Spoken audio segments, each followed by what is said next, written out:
Hi, boys and girls. I'm here today to go over our last listening and learning for the year. So, today we are going to talk about a healthy human body.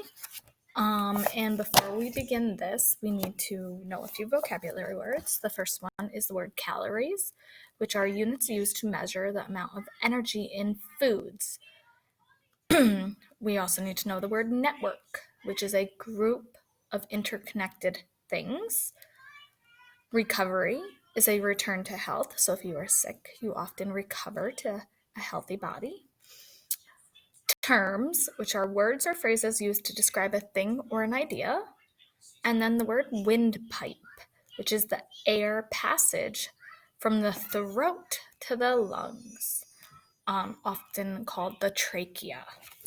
So today, we are going to review the functions of the body systems and learn ways that we can help to make sure that our body systems continue to run smoothly and stay healthy.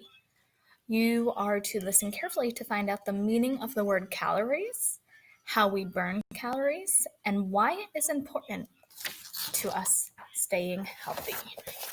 Okay. So here we have our friend, Nick Nutri, and he's pointing at a diagram of a human body. Take a look at this, boys and girls. What are you looking at? Yes, you're looking inside a human body with all of its many complicated parts. Can you find the stomach and the intestines?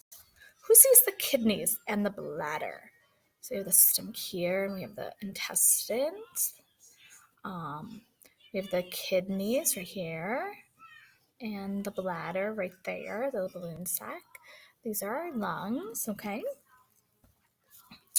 Today, we are going to review some of the things that you've learned about the human body and its network or arrangement of important systems. Let's start with a system you learned about last. Which system helps you to sweat and pee? Yes, the excretory system. Perspiration and urine are things that happen through the excretory system. Have you tried using these terms with your family and friends? I bet some of you have. Let's move forward. Here we have a close-up picture of the lungs and your windpipe.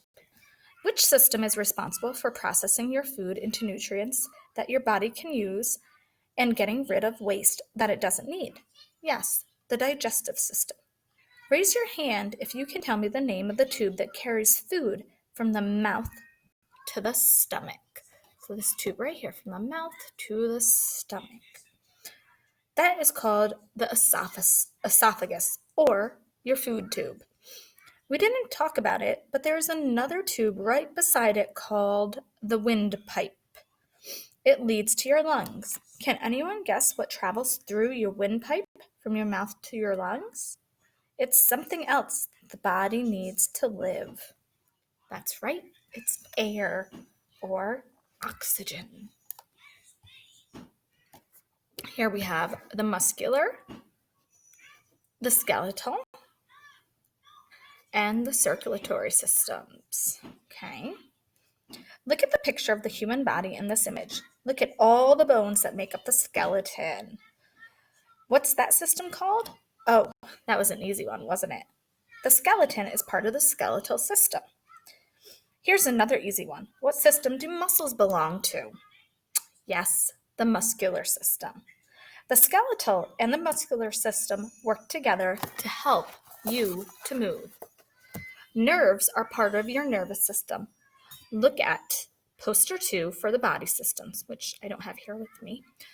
Which one is the nervous system? Do you see the nerves running like highways across every part of the body, traveling up the spinal column all the way to your brain? Well, that would be this. See how these are sort of like little nerve pathways, okay?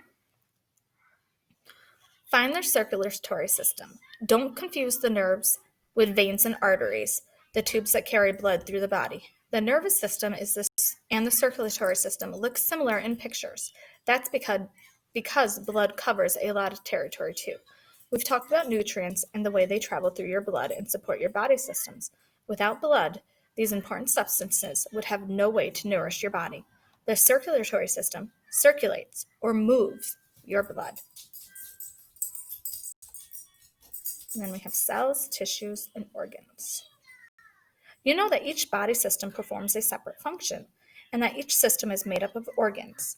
Organs are made up of tissues, and tissues are made up of cells, from the largest to the smallest. The order is organs, tissues, then cells, which are the smallest. Let's think about your skin as an example. Moving from the smallest to largest, skin cells combine to form skin tissues, and those tissues combine to form the skin as we see it. That's the way the human body works. It is important to keep your cells, tissues, organs, and body systems all running smoothly. You can do that in many different ways.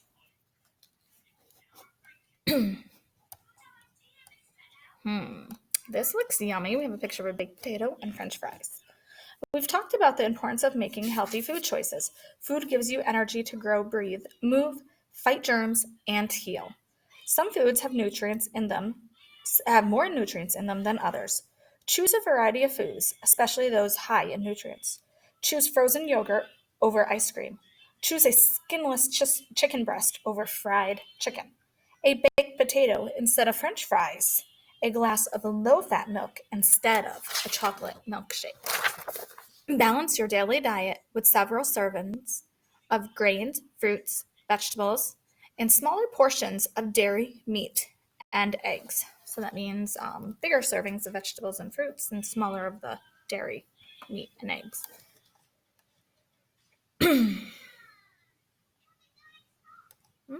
Whoops, there we go. Here's a picture of produce.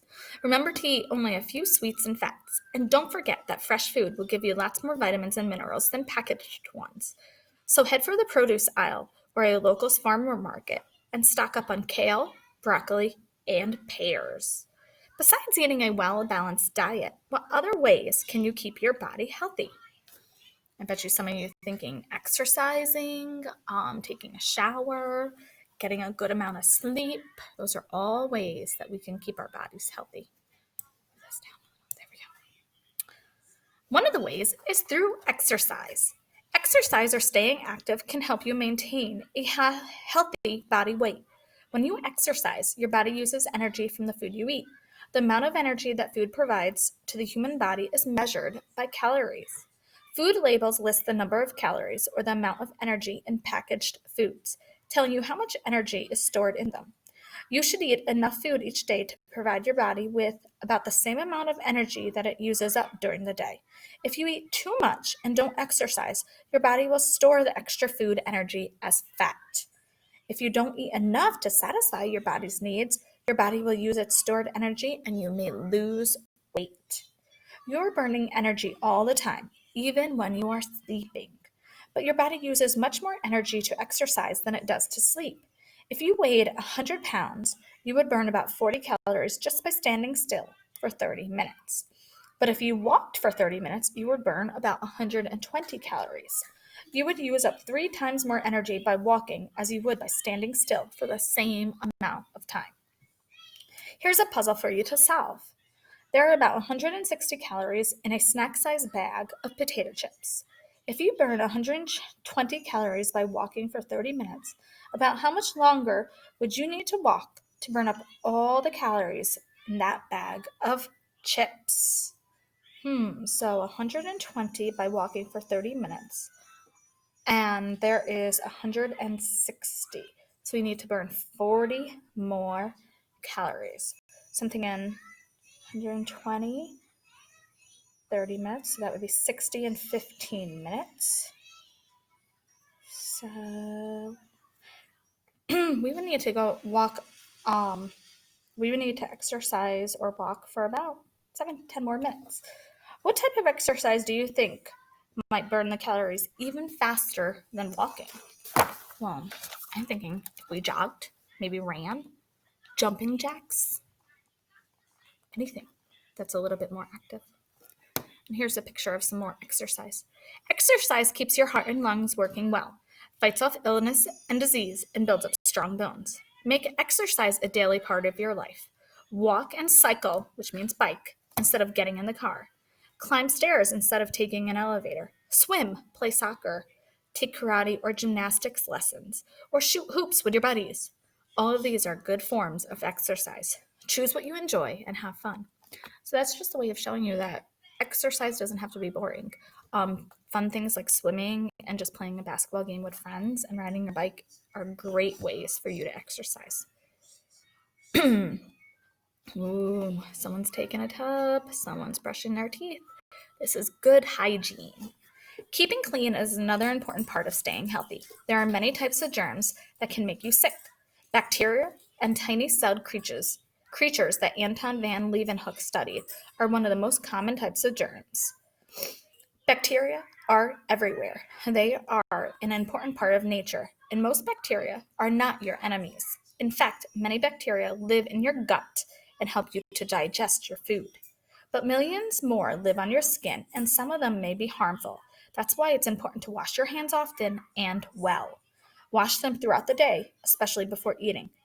Besides hand washing, make sure that you clean every other part of your body too. Take frequent showers and baths. Shampoo often. Keep your fingernails short and clean. Brush your teeth to get rid of old food and germs that feed on it. Use floss to keep your gums healthy and get rid of food that's stuck in between your teeth. So these are all good habits. And then here's some regular habits, things that we have to do daily. Regular toilet habits are a sign of good health. Most of the time, you don't have to think too hard about these daily habits, but sometimes your body reacts and lets you know that you need to take extra care. Sometimes feces or poop becomes hard and dry, making them difficult to pass. This is called constipation. With diarrhea, the opposite things happen. Feces or poop becomes loose and runny and may signal an infection in the intestines. When waste systems do not function well, drink lots of water, and that will help. Make sure you listen to your body and nerve signals that it sends to your brain. Don't put off using the bathroom when you need to go. So it's never a good idea to hold it. If you really, really have to go, you should just go. Just pause that movie you're watching or stop playing that game and go to the bathroom. Here's someone tired. Sleep. How many of you wake up feeling tired in the morning? Has anyone ever asked you, did you get up on the wrong side of the bed? If you're tired or grouchy when you wake up, that may mean you're not getting all the rest that your body needs. Most 7 or 8-year-olds need about 10 to 11 hours of sleep each night. As you sleep, damaged body cells and tissues are repaired and replaced.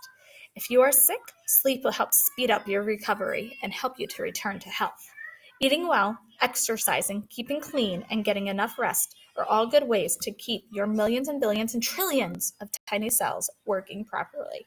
You should also make sure that you have regular checkups with a doctor or other healthcare professionals. I have loved sharing my knowledge of health and nutrition with you. Your body is yours alone, and you alone have the power to take care of it your whole life. Now that you know what to do to keep it in good condition, I hope you will treat it as well as you would any one of your favorite machines or toys or animals. Make sure you treat your body well. Just the one thing you'll have with you for the rest of your life.